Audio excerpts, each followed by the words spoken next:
の土石流が沢で発生した瞬間を国土交通省のカメラが捉えていました。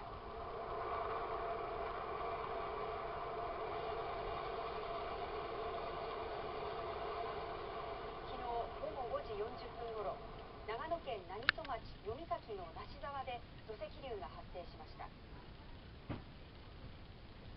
最初地震だと現在町内の10カ所の避難所にはおよそ300人の方が避難しています。その避難所には給水車が出ているということです。